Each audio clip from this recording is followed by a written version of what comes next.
So we are continuing my little video series. This is my nemesis. This is the Barbera. Probably our most popular grape. Also the one that has the most difficult decisions in the vineyard and in the cellar, stylistically as well as just peculiarity-wise. Barbera is very vigorous. Just looking at the canes, you can tell it tends to be a spindly grower, but it likes to throw really long canes that are very kind of disorganized and chaotic. There's usually a long internode length. The leaves aren't particularly large. So in the other block of Barbera, the older vines, I actually keep it on 3s instead of 2s per spur to try to get more canopy cover out of it because the node length is so long, but the canes are short. It's kind of peculiar that way. This is planted north-south, so we get full sun rollover during the day. The sun crosses in the afternoon, gets hot on that side, so we try to leave a little more canopy here. Like a lot of our stuff, this is on California sprawl, which is just a couple of catch wires. We put a third catch wire in the middle because of the wind that comes off the Mayacamas every night. It tends to really blow things over, and that stabilizes the canopy. The Barbera looks pretty messy no matter what. It's actually, believe it or not, highly managed, but you wouldn't be able to tell if you were just walking by it. This has had a few thinning passes. You can see several different stages of fruit drop on the ground. Barbera can crop pretty heavy and you have to watch it.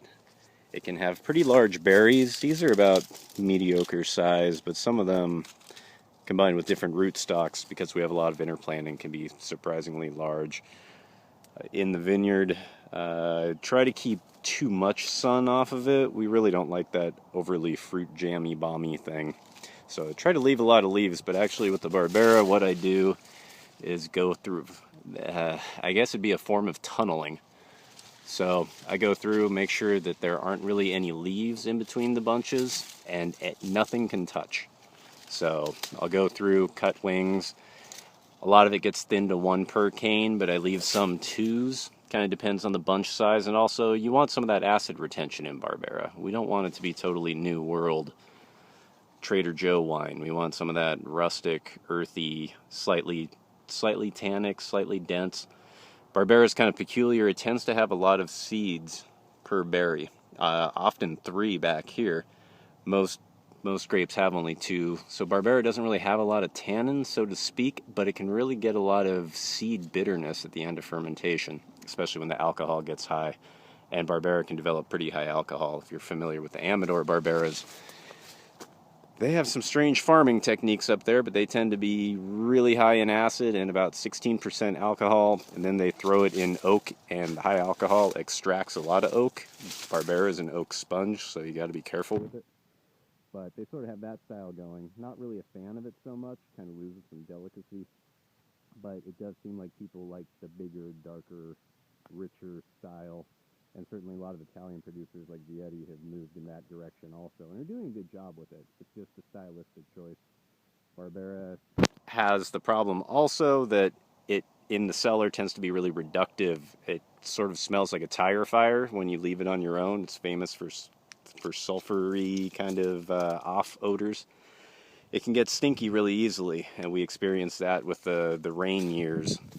These dry years, like 2012 and as 2013, have been totally opposite in the cellar. Needs tons and tons of air, really robust. You can really beat it up and it just keeps on going, whereas 2010, 2011 is incredibly fragile and really prone to all sorts of stinky issues. So for me, it's been actually a challenge. We had a lot of success with the 2009 Barbera, which was the softest, biggest, darkest we've ever made. And again, we've got a lot of double gold medals and a lot of acclaim. Not my favorite style for it. I tend to like the light, crisp, kind of more classical style.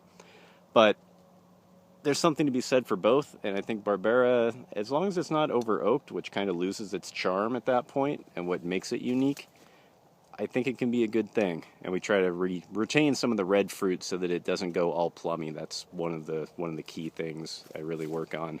And the other block does tend to have more red fruit. This clone tends to be more plummy, and last year fermented them separately, then put them together and was able to retain both aspects. So we'll see how that works out this year. But long ripening season, what day is it? It's October 17th. Last year we picked Barbera, I believe, on November 2nd. So we are on track with the 10 to 12 day early harvest. As you can see, the vines, they've had good water status all year, but they're calling it a day. They've done their job. And just looking at it, no raisins. The skins have softened up ever so slightly. There's no sunburn. We made it through all those 108-degree days here on the bench. Everything looks fantastic. And it's still about 3.3 pH. So it's a little bit on the soft side, but it's going to be fine. So I think it's on track to look a lot like 2009, actually. So, wish us luck.